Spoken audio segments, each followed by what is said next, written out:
reacciones de todo lo que está pasando con el COVID-19, las medidas que se han tomado, la mesa, ¿verdad?, con los alcaldes y los distintos actores sociales. Queremos hablar con el ministro Gonzalo Blumel, el ministro del Interior, pero también de los anuncios en materia económica. Ministro Blumel, ¿cómo le va? Buenas tardes. Hola Gonzalo, ¿cómo está? Muy buenas tardes. Un saludo a todos quienes nos están viendo desde las casas. Muchas gracias por el contacto. A ver, vamos porque son varios los temas que quiero preguntar, ministro. En primer lugar, respecto al paquete económico y el apoyo a las empresas, el acceso al crédito ha sido bien valorado por varios de los actores. Sin embargo, hay algunas dudas, en particular respecto al costo de esos créditos. Se ha hablado de tasas preferentes, pero no de una tasa en particular. ¿Qué puede decir al respecto para dar una señal también a esas empresas que puedan acceder al crédito? A ver, lo primero, este es un anuncio que yo creo que refleja un poco el espíritu de lo que queremos hacer como gobierno, que es básicamente transmitirle a todas las personas, a todas las pequeñas y medianas empresas, que el gobierno, el Estado y sus instituciones van a estar ahí para apoyarlos, para enfrentar esta pandemia. La estrategia que hemos optado como país tiene tres grandes ejes. Uno, el sanitario, que la gente lo conoce, lo ha venido notando, se han venido implementando las medidas, los cordones sanitarios, la aduana, las cuarentenas, las medidas que usted está mostrando recién, por ejemplo, para impedir el traslado a la segunda residencia, son medidas fundamentales para aplanar la curva, reducir los contagios y creo que lo más importante de todo, que todos coincidimos, es cuidar la salud de las personas. Pero hay un segundo frente, que también es muy importante, que tiene que ver con mitigar o atenuar las consecuencias económicas y sociales que va a tener esta crisis y esta pandemia.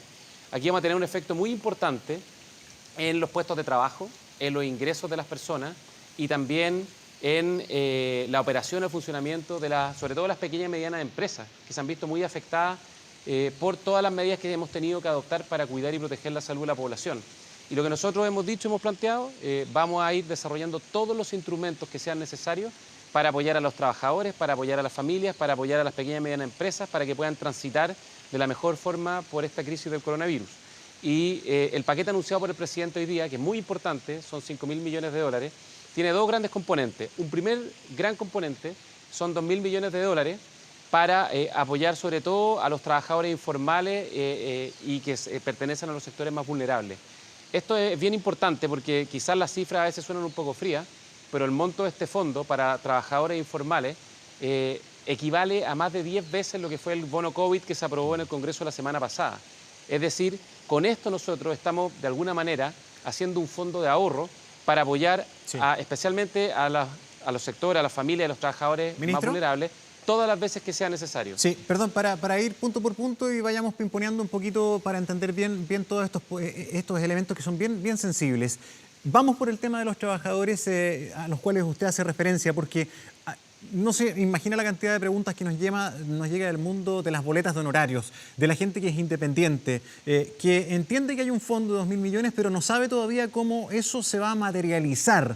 El ministro Briones dijo que hay que esperar hasta la próxima semana para saber ese mecanismo que se está trabajando. La pregunta es, ministro, hay cosas en marcha, por ejemplo, la operación renta. La recomendación para los que hacen boletas es mejor no hacer la operación renta aún, esperar el anuncio aquel. No, definitivamente. Todos tenemos que cumplir nuestras obligaciones y seguirlas cumpliendo estrictamente de acuerdo a lo que establece la ley. Aquí hay que hacer una distinción. Este fondo está fundamentalmente enfocado hacia los trabajadores informales. Para el mundo de los trabajadores independientes que trabajan con boletas, el Ministerio de Hacienda también está trabajando un plan específico que, como dijo el ministro de Hacienda, lo espera anunciar en los próximos días o no más allá de la próxima semana. Pero hay que seguir cumpliendo las obligaciones. Este fondo de 2.000 millones es fundamentalmente para trabajadores informales que pertenecen al mundo de la economía informal. No hay que olvidarse que en Chile el 30% de la fuerza de trabajo está en la economía informal y el proyecto que aprobamos la semana pasada de protección del empleo, que permite que si uno se queda sin trabajo acceder a los beneficios del seguro de desempleo, los trabajadores informales no pueden acceder porque son informales. Claro. Entonces aquí estamos creando un fondo para apoyar a aquellos trabajadores que no pueden acceder a los mecanismos. Pongámosle cara, ¿quién es el trabajador informal? ¿Quién, por ejemplo, va a recibir esa ayuda y cómo la va a recibir? ¿Va a ser un bono? ¿Mediante qué mecanismo se le va a pagar? Primero, ¿qué trabajador informal para ponerle cara, rostro, verdad a los beneficios? Mira, va a ser bien didáctico. Ya. Hay básicamente tres tipos de trabajadores. Los trabajadores formales o con contrato. Sí. Y eso los vamos a apoyar a través de la Ley de Protección del Empleo que aprobó el Congreso la semana pasada y que permite que quien se queda sin trabajo o bien no puede trabajar porque está en una cuarentena o hay una medida sanitaria que le impide trabajar, acceder al seguro de cesantía para tener ingresos durante el periodo de cesantía o también durante el periodo de suspensión de la relación laboral. Esos son los trabajadores formales. Después están los trabajadores informales, que no tienen contrato, que no boletean, que son, por ejemplo, aquellos que, por ejemplo, pueden estar en la vía pública o que pueden estar prestando algún tipo de servicio informal que no tiene mecanismo establecido de relación laboral. Que es distinto del mundo de, por ejemplo, los trabajadores que tienen boleta, que son independientes, pero que tienen boleta. Los instrumentos que se van a usar pueden ser de distinta naturaleza. Por ejemplo, los instrumentos más convencionales son los bonos, pero también pueden haber algún tipo de subsidio al empleo que se puede implementar. Y esos mecanismos se van a informar en los próximos días, porque la idea es tener un fondo, como un chanchito de ahorro, digamos, de un fondo, que permite ir desarrollando distintos instrumentos en función de la necesidad. Porque esta crisis va a durar varios meses, entonces puede que hoy día tengamos ciertos problemas que se puedan resolver mejor con un tipo de instrumento, como los bonos, pero puede que en algunos meses más necesitemos fortalecer o promover subsidio al empleo formal y se van a crear ese tipo de subsidios. Entonces, pero todavía el mecanismo no está hecho.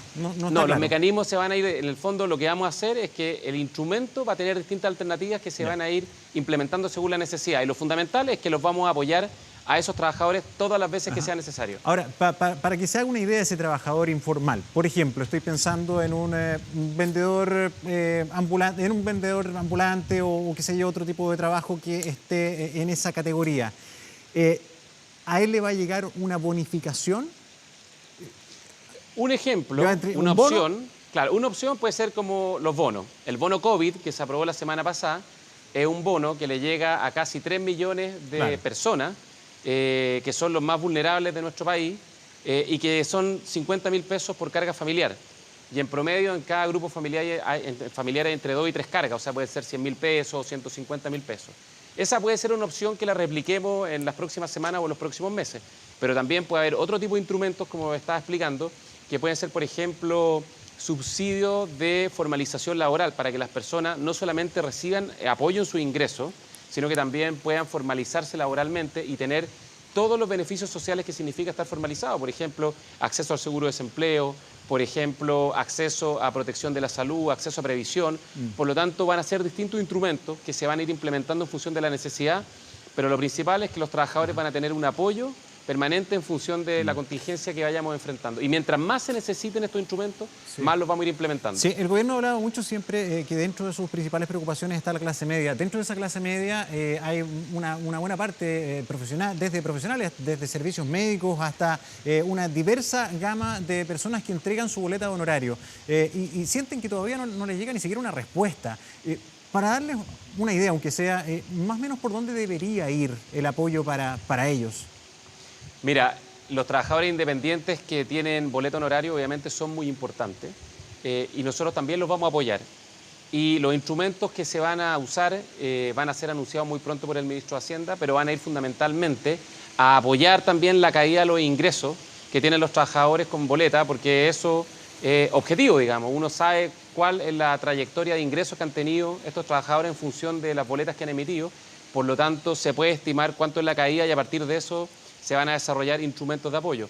Pero también hay muchos trabajadores fundamentalmente de clase media, que son pymes, que tienen empresas de servicio o pequeñas y medianas empresas que hoy día también lo están pasando muy mal. Y el paquete que anunció el presidente complementa el que ya se anunció la semana pasada, que ya tenía un primer conjunto de medidas que era postergar los PPM y el pago del IVA en las próximas semanas y en los próximos meses. Ese ya es un primer alivio. Y el paquete que anunció hoy día el presidente tiene un fondo de 3.000 millones de dólares que básicamente lo que hace es inyectarle liquidez, capital de trabajo a las empresas en el país. Este es un fondo de 3.000 millones que a través del FOGAPE va a permitir acceder a líneas de crédito garantizadas por el FOGAPE. Y la idea efectivamente es que tengamos mecanismos de financiamiento para que estas empresas que lo necesiten, que han caído sus ingresos, tengan el apoyo necesario, porque hoy día no tienen ingresos, no tienen ventas, no tienen capacidad de pagar los sueldos de sus trabajadores, no tienen capacidad de pagar los arriendos, el costo de los servicios básicos. Entonces tenemos que inyectarle liquidez y lo que vamos a hacer es, a través de estas garantías estatales, darle acceso a capital de trabajo por los próximos 3 meses. Muy bien, vamos a otro tema. Ha habido una nueva mesa COVID-19, se ha reunido con autoridades, con representantes, ¿verdad?, como el Colegio Médico, los alcaldes. Se ha levantado la cuarentena en algunas comunas, o se ha anunciado el levantamiento de cuarentena, incluso de forma parcial en algunos municipios. Esto ha sido criticado no solamente por algunos alcaldes que ven con preocupación esto porque se ha expandido la cantidad de casos COVID-19 desde las comunas del oriente al resto de la metropolitana. ¿Qué se le responde a las autoridades o a las personas que están inquietas con esta flexibilización de la restricción? Mira, más que flexibilización, lo que estamos haciendo es adoptar las medidas oportunas en el momento que más se necesitan. Porque por una parte, hay comunas que van a dejar de estar en cuarentena el próximo lunes, pero por otra parte va a haber nuevas comunas que se van a ir incorporando. Así como salen algunas comunas del sector oriente, se incorpora Puente Alto, que es la comuna con mayor población del país. Por lo tanto, esto lo que nosotros hacemos es tomar decisiones basadas en los datos, en la evidencia, viendo dónde se están produciendo estos mayores brotes de contagio de COVID. Y cuando esa situación se produce, bueno, nosotros lo que hacemos es que la autoridad sanitaria en realidad es que adopta medidas, ya sea cordones sanitarios o cuarentena. Y así en los últimos días y en las últimas semanas se han incorporado a las cuarentenas ciudades como Temuco, Padre Las Casas, hoy día mañana parte Nueva Imperial, también tenemos Punta Arenas, tenemos San Pedro La Paz, Hualpén, y vamos a seguir tomando todas las medidas que sean necesarias para proteger la salud de la población. Ministro. ¿Sí? Habían llegado a un diálogo bastante más fluido con el Colegio Médico, pero me llama la atención, después de la mesa COVID de hoy día, las declaraciones de Isquia Siches, la presidenta del Colegio Médico. Lamentó el oscurantismo que se ha instalado en relación a la entrega de datos del COVID-19 por parte del Ministerio de Salud y además señaló a Cooperativa poco prudente la decisión de levantar la cuarentena en algunas comunas, sobre todo por el escenario de pacientes críticos que ha ido aumentando en las unidades del país. Tampoco conocemos el detalle de la expansión de camas que existen y el recurso humano que ha ido aumentando. ¿Sabe por qué le planteo esto? Y también sumo a otras personas que ocupaban hasta hace poco cargo de confianza, como Rosa Ollarse, quien también ha hablado de poca transparencia en la entrega de información al respecto. A ver, primero, entregar información es muy importante, porque eso permite tener confianza en las decisiones que se están tomando. Y por eso nosotros en la página web del Ministerio de Salud y en la página de Gobierno se publican permanentemente los reportes y los informes donde comuna por comuna se entregan los antecedentes de los niveles de contagio y a partir de eso vamos tomando decisiones sanitarias, sea cordones, cuarentena o lo que sea. Pero también es cierto que, y esto lo hemos conversado en la mesa social, lo conversamos ayer y lo hemos conversado todos estos días, porque los alcaldes también nos demandan mucha información, y está bien que así sea, tenemos que compatibilizar la información que podemos entregar con la necesaria protección de ciertos datos personales. Muchos alcaldes, por ejemplo, nos han pedido que les entreguemos la información, el RUT, los nombres y apellidos de las personas que están contagiadas. Y eso no lo podemos hacer porque la ley no lo permite y es la autoridad sanitaria la única que tiene potestad y facultades para trabajar con esa información. Y por eso tenemos que ser muy cuidadosos porque la información tiene un gran valor, pero también tenemos que hacer que esa información permita tomar las mejores decisiones sanitarias, que no estigmatice a ciertos grupos o a ciertos sectores de la población. Y por lo tanto, lo que hemos venido haciendo es que estamos trabajando en torno a una mesa de datos que lidera el ministro de Hacienda para poder ir liberando y disponibilizando información en función, uno, de las necesidades sanitarias y dos, de acceso a la comunidad académica y también a la ciudadanía, a los alcaldes y a todos quienes lo requieren. Pero esto lo vamos a ir haciendo en forma progresiva, como te decía, compatibilizando estos dos objetivos, el requerimiento sanitario, la transparencia y por otra parte también la necesaria protección de los datos personales. Lo conversamos ayer en la mesa y es parte de los temas que estamos trabajando. Y en ese sentido yo creo que no hay que tener ninguna suspicacia.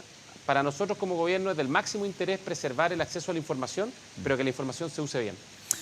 Ministro, antes de terminar, le quiero preguntar por un tema distinto al COVID-19. Le quiero preguntar por el caso de Gustavo Gatica. Ha pasado bastante tiempo, todavía no, la opinión pública no sabe en realidad qué es lo que pasó o de dónde provino el disparo que generó estas tremendas lesiones que hicieron perder la vista a este joven.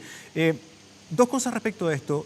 ¿Usted está de acuerdo con el sumario que dio a conocer Carabineros en que incluso señala que el ataque podría haber venido de los propios manifestantes? Y lo otro, ayer un reportaje de Canal 13 refuta este sumario de Carabineros y muestra imágenes inéditas de lo ocurrido. ¿Qué dice al respecto, ministro? A mí como ministro del Interior no me corresponde estar de acuerdo o en desacuerdo con el sumario ni con la investigación que desarrolla la Fiscalía. Lo que sí me corresponde como ministro del Interior y como autoridad de gobierno es exigir que las instituciones funcionen. Y lo que nosotros le hemos planteado a Carabineros es que resuelva este sumario a la brevedad Y para eso se necesita tomar una serie de diligencias y recopilar una serie de antecedentes para poder completar este sumario. Y por otra parte, también lo que nos corresponde como gobierno es facilitar las investigaciones que se están realizando en la Fiscalía, y por eso hemos puesto a disposición de la Fiscalía y hemos instruido a Carabineros que entregue toda la información para que estas investigaciones puedan avanzar. La Fiscalía ya tiene estos antecedentes, tiene la información que ha solicitado, y por lo tanto también lo que nosotros esperamos es que la Fiscalía pueda resolver cuanto antes la investigación penal para poder establecer los antecedentes y las responsabilidades penales que surjan de la investigación. Yo lo que sí quiero plantear, lo que sí quiero transmitir, es que es muy importante que estas investigaciones avancen y que estas investigaciones establezcan efectivamente lo que ocurrió y las responsabilidades que emanen de esas investigaciones. Y por lo tanto, como gobierno, lo que nosotros hemos hecho es exigir que tanto los sumarios que se están desarrollando puedan avanzar de buena manera y se resuelvan cuanto antes, y por otra parte, que todos los antecedentes que ha requerido la Fiscalía sean puestos a disposición de la Fiscalía para que esta investigación avance, y esperamos que la Fiscalía pueda zanjar cuanto antes su investigación. Bien, ministro Blumel, muchas gracias por esta entrevista. Muy buenas tardes. Muchas gracias, que estén muy bien. Bien, vamos a seguir avanzando en 24 tarde.